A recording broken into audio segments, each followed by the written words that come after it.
Today, Charles Wallace joins me, and let me just say what a man he is. I went onto his podcast a few months ago, and there's no way I couldn't have him back on here. He's an amazing guy, and you're going to understand this today when I talk to him about his own podcast, about him being an author. He's battled a few problems with his physical health and also mental health, and Charles is going to be an absolute belter of a show. I welcome you to the podcast. Jamie, thanks for having me. I really appreciate it. No problem. So, as I mentioned before, so you are the host of a podcast, the Bare Essentials podcast, but it doesn't start there. It starts, I'm sure, a few years back. So, when did you try and get the idea of starting a podcast, and what molded you into who you are today? Yeah, I think the podcast stemmed from my own issues as far as my physical health. I'm 52 now. I would say that this really started at age 47 for me. I'm not a tall individual at all. I'm in America, so I'm 5'5" tall. That's 65 inches tall. But my weight was really bad. I don't know what it translates for you guys into stone, but I was 267 pounds, which is, I was put it to you this way. I used to get some shirts from a band I like called the Dropkick Murphys, and the size I needed was literally the size was fat bear. That was the size of the shirt that they sold that I actually had to get. So, I mean, I was definitely a big guy, but I mean, it was more than that because growing up, I was always athletic. I played football, soccer over here in America, football over there to you guys. I played football. I got to the level of, at the time, semi-professional over here. So I was always athletic. So my life was really in a downward spiral. I was overweight. I had heart conditions. I was taking heart medication. And Jamie, I kind of got to the point where I just didn't really care too much. I would go to bed at night and I would have these pains in my chest, these heart palpitations. And I was kind of going to bed rolling the dice every night where I'd see if I woke up the next day or not, And finally, one day, I finally decided, you know what, I got to try to get my act together. I did. I went. I saw a doctor, and I told this story a few times on my own podcast and in my own social media. But I call it the story of eight. The doctor actually said to me, he asked me if I had 8 friends. I said, yeah, I have 8 friends. Why? He said, yeah, because you're going to make a heavy coffin. And I was kind of the light bulb. So from there, I started to work out. I started to eat healthy. My wife, she's been on her own journey as far as fitness. So together, I mean, I'm proud to say together, we've lost well over 200 pounds between us. And it was at that point, it wasn't a quick fix because I've been down that route before as far as fad diets, quick fix, things like that. So at that point, I did it the right way. I really ate healthy. I really got into my workouts. I was really into mentally pushing myself to do difficult things. So I lost the weight, and then it was about 3 years ago, New Year's Day, around New Year's, I started thinking about, how can I help some other people maybe outside of my own weight loss. So what ends up happening is I decided to start the podcast. And the genesis of the name for the podcast, the Bare Essentials, comes from, my own kids call me Bear. So, and I'm under no illusions, Jamie. I understand that I was called Bear because I was, I was soft and cuddly, but I like the name. I stuck with it because it kind of reminds me of who I was, where I was, and who I'm not wanting to go back to. So that was it. I said, I lost the weight. Now let's see if I can start having some really, cool conversations with people around the world. And if people see that I can do that, they may start to think, wow, if that guy can do these types of things, I'm sure I can do it too. So that was the whole genesis of the Bare Essentials. These cool conversations. And let me just say, the reason why I got in contact with you was when you did a podcast with the England amputee head coach, the former England amputee head coach, Scott Rogers, who I've been in contact with ever since. Of course, I had him on Inside the Mind of Over Here. So when you spoke to Scott, what was that like? What was that? Because obviously he's a really big name, isn't he? Was that kind of a real eye-opener as to how far the podcast can actually go? Yeah, Scott was a really, I mean, just seeing what Scott was doing with the amputee team, it was just, I think I mentioned this to you before in one of our conversations. I didn't really go after guests from a perspective of how big was their name. I was going after the guests from the perspective of how much can this person's story influence or motivate or inspire someone else. Um, don't get me wrong. When I first started the podcast, I think like anybody, yeah, it was there in my head. I'm like, I'm gonna interview this person, that person, whatever. And I did start out in doing that way. There's some really big names that I had over here. A gentleman named Tony Horton, who was the creator of P90X, which I use to help with my own weight loss. But he sold over millions of copies of P90X. He was the personal trainer for the rock star Tom Petty. He had trained Bruce Springsteen. So having guys like that on, and I'll never forget this, when I reached out to ask if he would be on the show, his people responded and said, "What are your numbers?" Now, Jamie, this was when I had just really started. I didn't have numbers. I didn't know, besides my mom who was really watching or listening to the show. So I was to say, you know what? I answered the woman. I said, I don't even think I have enough numbers that will warrant Tony coming on, but I think it would be cool to have him on. This is what I'm trying to do. I want to inspire people. I think it would make for a good conversation. And yeah, she responded and said, yeah, you definitely don't have numbers, LOL, but I don't know why I'm going to put this through to Tony. I think this is something he might want to do. And 2 hours later, I got a response from Tony Horton saying, yeah, love to do it. So we did it. And I won't lie, it was a surreal moment for me. As you can see behind me, I'm definitely into music. Tom Petty, Bruce Springsteen, Billy Idol, right? He trained those guys. I mean, having him on and listening to those stories, for me, it was a pinch myself moment. Like, I can't believe I'm having a conversation with this guy. And then when I have somebody like Scott on, it's a little different, right? It's not as much about like the name. It's about when I think about what he's doing. And then I was thinking about the players on that team and what they're doing.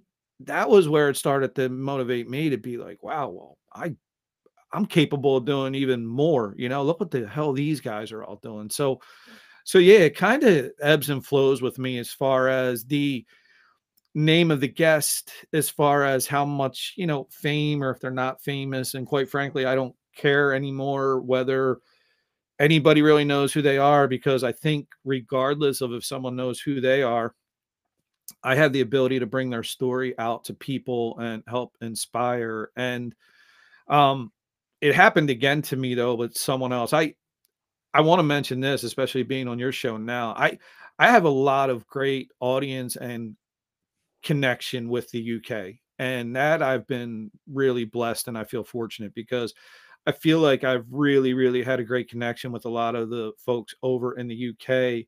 And just recently, I actually was really, really fortunate. The movie, the Ministry of Ungentlemanly Warfare, the Guy Ritchie movie, I actually was fortunate to have on the author of that book, Damian Lewis. And that was, again, another surreal moment for me. And, I was thinking going into that show, we were going to talk about, wow, you got to meet Guy Ritchie and the movie. And, Jamie, it was amazing. The thing that came away from me from that podcast was about how, as we all have a responsibility to sometimes keep our own emotions in check, to bring stories to the world. Because he told a story of when he was a correspondent, he was over in Africa, and there was a child who was dying from malnourishment. And he said it took every fiber in his being that he wanted to go and just immediately do something for that child. And what he knew he had to do was he had to sit back and hold the camera and record so that he could get that message to the world so it could help other children.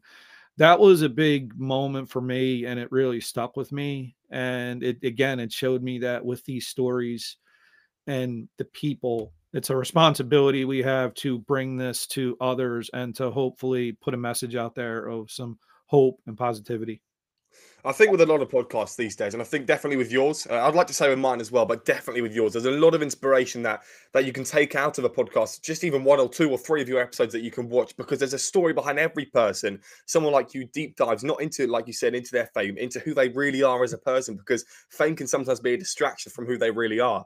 And I suppose with your podcast, there is a lot of inspiration even behind your personal story, which I want to go back to now, actually, because obviously you've got some children. They all called you Bear, hence the reason the Bear Essentials podcast. When you were struggling during this mental health and physical health problems, what was your family like behind the scenes? Were they comforting you? Were they trying to just take you away from the fact that you think you were something else than what you really were? Yeah, it's weird. When I think back to that, I just think you live within it, right? You're within your own head, you're within your own struggle. And I mean, my family was always great, right? Like I never it was always me just feeling guilty that I was this guy, right? That I needed to be more for them. But they never, at least outwardly, right? It was never a judgment on me. And I listen, I tell people now, I kind of wish, and I know it's probably politically incorrect now, right? And I got a lot of people, everybody's trying to be kind, and I get it. And there are times where I think kindness can be misguided because I probably needed somebody to pull me aside and say, "Hey, you know, you're really, really heavy, and you need to do something." And again, it for me at least, it takes that kind of, I'll say that kick in the ass, right? I needed that. And I wish somebody maybe would have said that sooner, right? Now, again, I'd never been that person to sit back and say that I knew, listen, I became that person, that overweight person, that lazy person. That was all me, Jamie, right? That wasn't anybody else. Nobody forced me. I will say this throughout it all, and I compliment my wife on this too. We never looked for excuses, right? None of that was ever anybody else's fault. It was always our fault. We did it to ourselves, and it was up to us to get ourselves out of it. So, I mean, I think, my family was never like outwardly like looking at me, at least in a way that I perceived they were looking at me as less or as bad, right? They were just, I was their dad, and at the end of the day, it was more, I think, me inside my own head thinking, man, I got to do something here, and, you know, it's interesting because you probably heard this a lot, right? People always say, find your why. And I had my why, Jamie. I had a wife, I had 4 kids, and you know what? My why, I still was doing all these, self-destructive behaviors to put myself in a position where I was the unhealthiest I'd ever been in my life. My why was there. It took me figuring out finally that it wasn't about the why. It was about the why not. And it was me. I was the why not.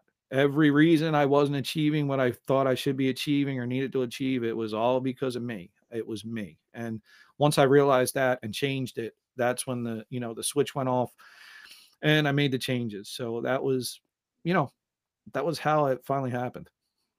Was it as easy as, I mean, I suppose with a lot of people that they think they can lose weight by doing one thing, but then they're harming themselves in another way. How did you kind of snap out of this unhealthy lifestyle that you were living? Because you probably would have had to change your whole way of living. Yeah, we did. And it was a lot to do with, and again, I'm not a fitness expert, right? But it was diet. I had to eat better. Um, I've always had that. I mentioned to you from going back in my youth, my athletic career through high school and even some college when I played sports. And then even right after college and things like that, I've always been growing up. I boxed.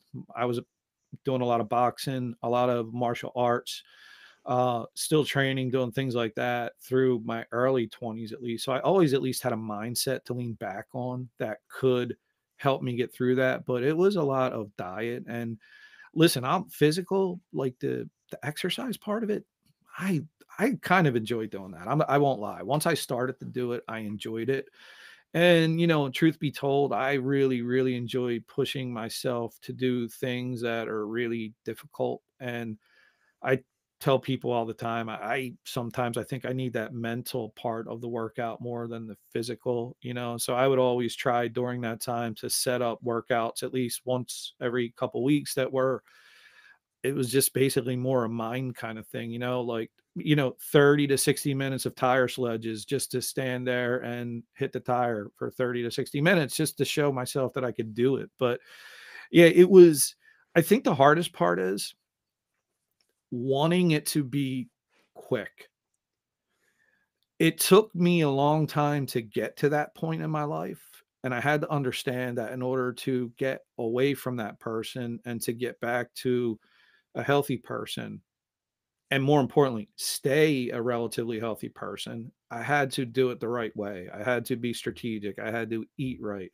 I had to exercise, but I had to really, really understand that this was now a way of life. And once I kind of got my mind to that, and I knew it wasn't going to be this super quick thing, and obviously in the beginning, when you first start to lose that kind of weight, because I was heavy as I was, yeah, the first 25 pounds comes off really quick, but that's all kind of that's a little bit of a, it's misleading because you got a lot of work to do still. So yeah, but it's a way of life now, man. And I have to, as you can see now, man, I get up early. I try to get my workouts in. I try to get outside. I try to do everything I do with the podcast. All of it is about, wanting a better life at this point.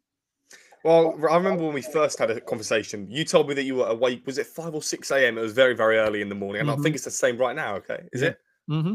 Yeah. Yeah. And it's just incredible. And I think you just mentioned there, even part of your day is just so action packed. The podcast, going out, exercising, waking up early. Do you prefer to have that action packed life? I mean, I definitely would, rather than waking up, laziness, just because eventually when you're waking up in the lazier mentality at 11, 12 p.m., which is what I've done today, you automatically start to feel not as good or not as positively about yourself when if you're doing things, you'll be like, okay, I can afford to have a bit of a break. Yeah. I am a morning person. I love the morning time. I am the earliest riser in my house, right? And I know that a lot of the things I like to do, right? The working out, but more of the podcast, the writing, all that good stuff. I want to get that stuff kind of done before I start having those other responsibilities of my actual regular job, um, taking kids to school, dropping somebody off at work, right? I know I still have those responsibilities as a husband and as a dad. And if I want to do all these other things, I have to manage my time in a way that allows me to do it where it's not infringing on what I have to be for other people. And I love getting up early. And honestly, it's one of my favorite things to do. I mean, I will tell you this. I think it was this past weekend, might have been Sunday. I woke up. I wasn't feeling great. I was a little tired. I laid back down just to kind of lay down for a minute, and I woke. And I literally, it was almost 7:30 in the morning, and I was like, "Whoa, I really slept in today, right at 7:30." And you know what? I will tell you what you just said. I didn't like it. I felt like I missed out on 90 minutes, 2 hours of my day. So yeah, I do enjoy getting up early. And look, over here on the weekends, Jamie, for us, right? My son and I, we love getting up early on Saturday because we kick it off with over here. The football matches are 7:30 a.m. where I'm at, right? So that's the kickoff of the first game. So we have our Saturdays where we kick it off with the football matches on Saturday morning. So that's always a great thing on the weekends. That must be really, really weird because obviously you are a football slash soccer fan. Just if people were getting confused, and of course you've got to wake up, as you just mentioned earlier, to watch these games. That must feel so differently because obviously if you were in the UK, it's like an extra 9 hours metaphorically added onto your day where you've got to wake up, do more things, then you can watch the football. Which it's just something crazy. I mean, I suppose with me, if I wanted to wake up at 5, I mean, I wake up that early anyway to go to college, I suppose. So I suppose I'm more of a later person where I like to come home and do things if I'm not too tired, which is usually most of the time. So let's talk about your podcast then, the Bare Essentials podcast, and the slogan being "Never hibernate on your goals," which to me is a brilliant slogan for a podcast. And I suppose it's quite obvious that you've got a bear in the name of the podcast, then hibernation in the slogan. Yeah, like I said, it was funny when when I the name of that and the slogan, I still remember this. I At the time we had one of the things that helped me lose all the weight and get healthy was we got a German Shepherd puppy, Klaus. And he loves walking, loves his walks, especially in the winter. He loves the cold. Like this dog, you know, doesn't matter. He loves the cold. And I don't mind walking in the cold, right? So I'm out walking him, and it's around that time when I'm thinking about the podcast. I literally was walking him, and the name, I was trying to decide between the bare essentials and the bare necessities. And I said, you know what? I think the bare necessities has already been kind of taken. So I'm going to stay away from the bare necessities, right? I just thought of the Disney movie. So I came up with the bare essentials. And it was weird on that walk. It was just the never hibernate on your goals just popped into my head. And I couldn't wait to get back to the house and start to put together some of the, description and the logo and all that good stuff. And it's morphed into that. And I've had a lot of people on the show that amazingly enough, I've had a lot of military people on, special forces from the UK and from the US, and they all compliment the "never hibernate on your goals" tagline. Like they really really seem to like that too. So yeah, so that I feel like I feel like by my kids calling me Bear, it really put me in a great marketing position as far as the podcast goes. Oh, you just mentioned there, like you had a lot of fun putting together the podcast, and I suppose that's a project. I like to call them projects, and currently I'm quite thin on projects that I want to be getting on with. And I suppose it goes back to occupying your mind with something, right? Because everyone wants to have an occupied mind. But I suppose when you have a voice like you do, when you got ideas like you do, to set something up like a podcast, it's just an amazing feeling because you're so optimistic about what can happen, who you can get on, even just making a logo and making descriptions, just having a bit of a play around with it. So when you were putting it together then, how long did it take you to really start to concrete your ideas in? And then you got your first guest on, which obviously I've seen. Yeah, I honestly, I think this really happened quick. It was probably within that mid to late December, January timeframe a few years back. And um I knew I knew the first guest I wanted to have on because I had lost all the weight. It had been probably that November.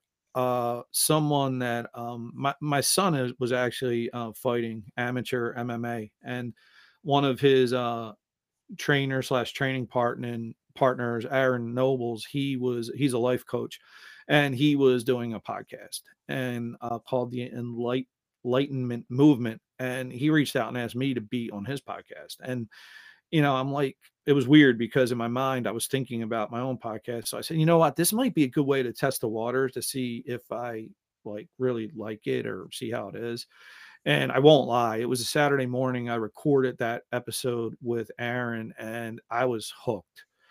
I'm like, okay. And then my mind at that point, and you listen, for me, it's probably good and bad, right? But my mind is, I would say, my mind does not shut off.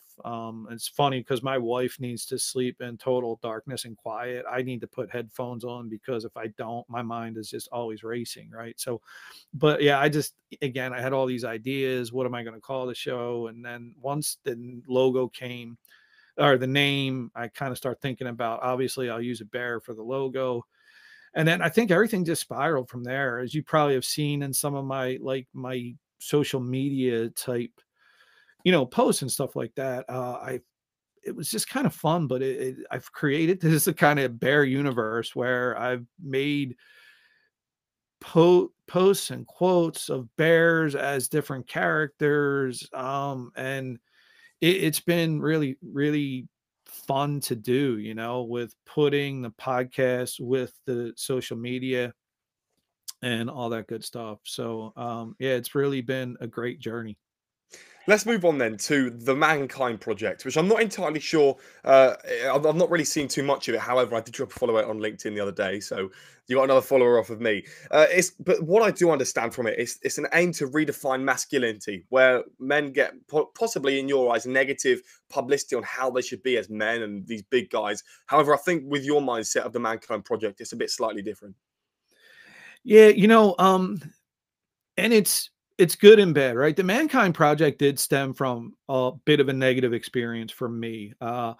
When I was doing the Bare Essentials, I was part of a network at the time. I was asked to join a network called NGBN. And,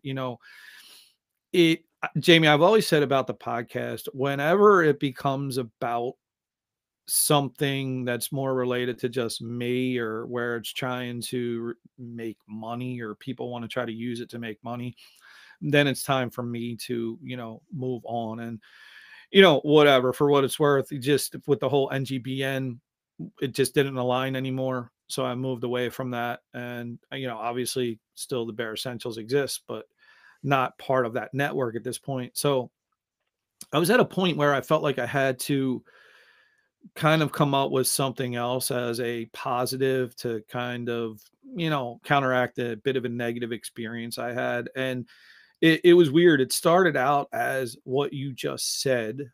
And then I started getting a lot of interaction with, with women about, hey, I like this idea.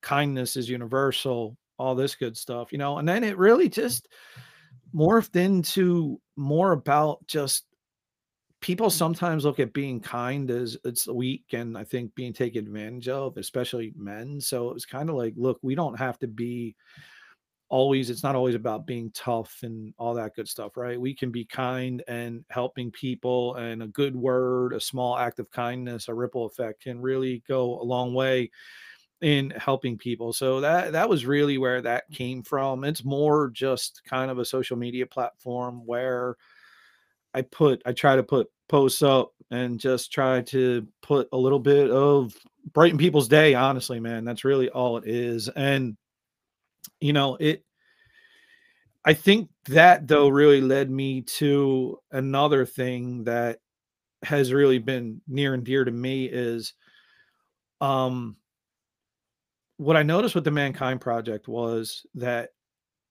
there are these other avenues. I had a friend of mine that I had on the show. He actually called it these verticals of where you can kind of go in different directions, right? So Bare Essentials has always been about helping, adults, and spreading. It's been an adult focused thing.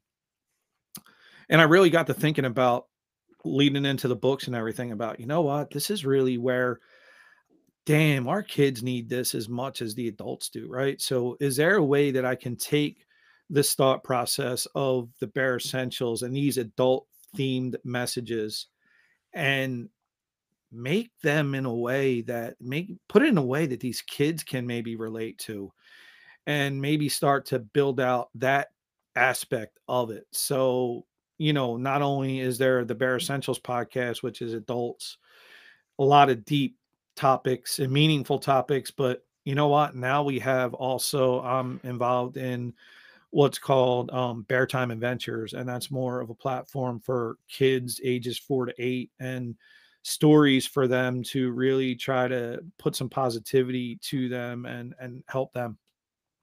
So obviously you just mentioned there's currently 2 books out of the Bear Time Adventures, which obviously is for children ages 4 to 8. Another one's coming out at Christmas. So you've done 3 books. I'm sure there's more to come. And these are, what is it? Is it non-fictional or is it fiction? Yeah, so I'll show you here in a second. Sorry. That's all right. So Amazing. this here, I came up with this character. And I mentioned to you, I've always been into martial arts. So I had a gentleman on my show. His name was Robert Chu, runs a clothing apparel line called, which I thought, this is so cool to me, man, Spiritual Samurai. This man is just amazing, lives in California, has his clothing line. He's a federal judge. He's written his own book, Way of the Samurai, something like that I just love the book. So I've always been into martial arts, the whole samurai culture. So that's what I came up with, Kuro the bear. He's a samurai bear. And the idea of this book was short stories, because I know kids' attention span isn't always that crazy. So it's more about individual chapters in the book. It starts out here in the book with a message from Kuro. As you can probably see there, he even signs the book with his little paw print. But I added a lot of pictures in the book. But each is its own chapter. As you can see here, we start with the Garden of Strength. So it was a way to give kids, there's 7 short stories in there. They're kind of almost like fables where they do look to really give a message to the kids about, the Garden of Strength is eating healthy. There's a chapter in there called The Land of Distractions where it's kind of speaking to kids about get away from your devices, right? Your phones and your video games, and get outside to play. And at the end of the book, what I did in it was I put in this thing called the Code of Kuro, and it was something for the kids to really like get into, right? And bravery, friendship, respect, honesty, gratitude, learning, and balance. And then there's a section in the book where they can fill out what they learned, and then they add their samurai signature and they read it to their parents. So that book. I One of the pictures from the book, it was a picture of Kuro sitting in the classroom, and on the chalkboard it said brave. I got a message from someone that said I had to copy this picture. Well, they asked me if I could send them an electronic copy of the picture. I said, sure. So I sent them an electronic copy, and it was right around when school would start over here. And it was their child needed copies of that picture in his folders and in his backpack. And now he was brave and he wasn't afraid to go to kindergarten now. And that just really was pretty amazing to me.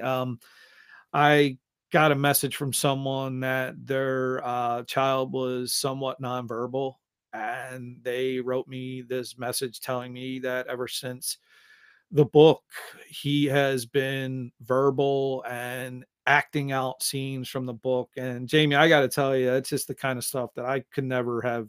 That to me, it just blows me away. But the whole idea was I wanted to do a series with Kuro, and the next thing was, and it's out now, but it's not as much that way. I tried to put out something more exciting for kids, and with it being around Halloween, I put out this Midnight Crystal book. Uh, Not super long, but a lot of cool pictures. The idea of this one is, if you can see the back here, it's almost like the Monster Avengers. He meets all these Victor the Vampire, Frankie Stein, Walter the Werewolf, and together they have to the theme of the book is the monsters we see are sometimes the heroes we need. And he teams up with all these monsters, and they have to take on the evil wizard Malvagor and the Midnight Crystal. So I self-publish these. It's fun. I'm not making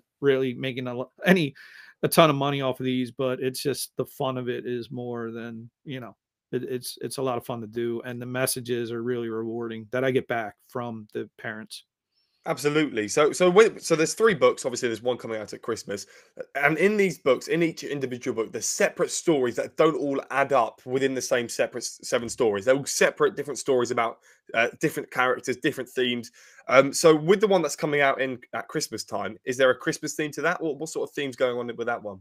Yeah, so the first book was that's really 7 different chapters. The second book with the Midnight Crystal, I blended it all together where each chapter he met an individual different monster per se, but at the end they all met up and together they had to take on the magician. But I'm really excited about Christmas time because what I did was in this book I actually put an epilogue in the book, and the epilogue is titled "The Frost is Coming."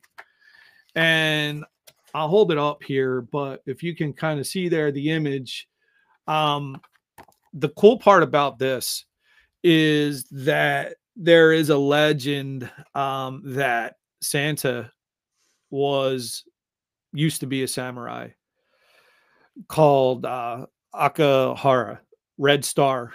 And it kind of gets into now, Santa has to help them, and he has to revert back to being that samurai warrior to help them save the world and save Christmas. So I'm really kind of excited about that.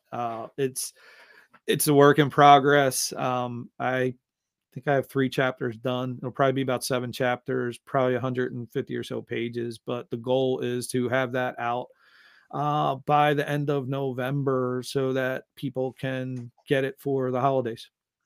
Sounds amazing, and obviously, I wish you the best of luck with that release of the new book that's coming out around Christmas time. So, in terms of the book itself, then the images that are in there, I know it's quite an image-filled book as well. Do you make the images by yourself? Because I know that obviously you write the book, you have all these ideas. Are you the one that's responsible for everything other than the writing? Yeah, I do everything, even the images. I've gotten where one of my growing up, I always wanted to be a cartoonist. Honestly, when I was growing up,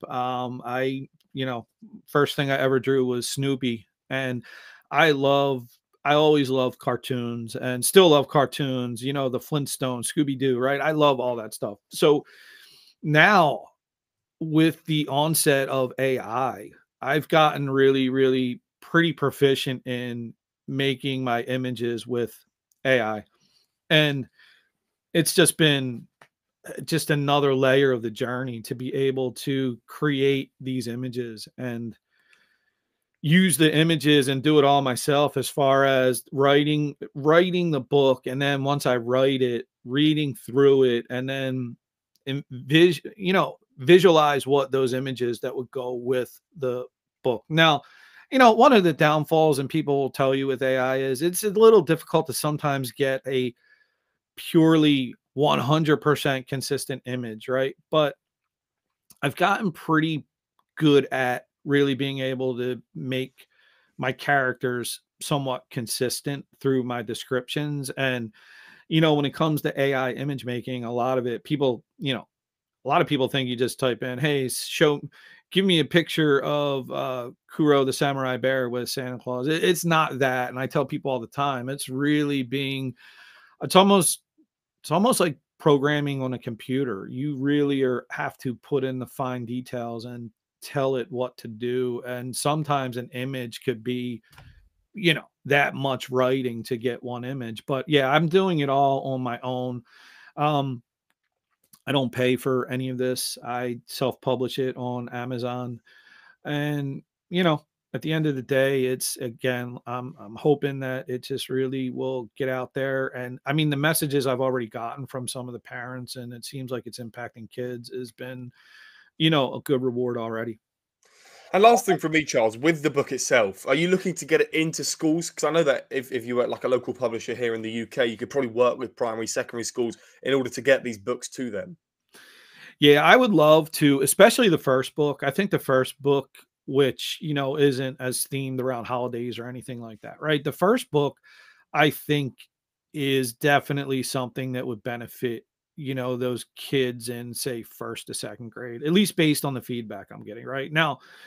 You know this from doing your own show and things like that. Like, we always have a little bit of bias as far as what we do, right? But I did have a few teacher friends of mine read it, and some folks who ran daycare centers, and they thought it was really good. So I think once I get through this third book, I'm definitely going to push more to try to get that into potentially into schools. And that was kind of the new YouTube channel is also in that vein. The Bear Time Adventures is taking it instead of book format, right? It's now, these short stories. There's 4 out there so far of just different characters where the adventure is maybe 7 to 10 minutes long, some sound effects, some music. I put the images up on the screen, but trying to get that channel where it's for those kids ages, say 4 to 8, along with the books, because, and look, I don't want to be dramatic or political. I try not to be, but I mean, Jamie, I do at my age now. I really believe this, man. I think that our society and our world is not doing right by our kids right now. I think we're in a bit of a sad state. And, quite frankly, again, compliment to you. Meeting you and seeing what you're doing at such a young age was definitely something to me that said, you know what, there is some hope. Uh, Big kudos to your parents for doing an amazing job. But listen, I don't think there's a lot of kids out there that aren't as fortunate as someone like yourself, or even as I was growing up, right? I think now too many people are allowing, I don't even know what to call it, man, but there's just a lot of, to me, bad things going on in this world that I think sometimes the content that's available for these kids is absolutely, it's not right. I'll leave it at that. I don't think it's right. And I think as adults and someone like myself, someone like you, maybe it's not the biggest, right? We're not Joe Rogan, but we have a platform. And I think with that platform comes a responsibility to try to do something that's always been my thing, whether it was losing the weight, the podcast, writing the book, now Bear Time Adventures, is I should always try to use that to do more and to try to help people. And now the goal is really, really trying to help these kids and give them some positivity and some positive content that they can look at and learn from. Absolutely, Charles. And I think there's a lot more that needs to be done from people like me and yourself, who, of course, are trying to help smaller communities around the world to impact the bigger communities as we speak. And I think there's loads of people. It's just about finding those people to really collaborate and work with. So, Charles, it's been an absolute pleasure once again. This is now the third or fourth time that we've spoken. And of course, it's been the best time that we have spoken. You're a Manchester United fan. Their Essentials podcast, spoken about physical, mental health, your books, the project of mankind, and everything in between. It's been an absolute pleasure, Charles. Thanks for coming on. Jamie, thanks again, man. Keep up the great work over there, man. You're doing a fantastic job.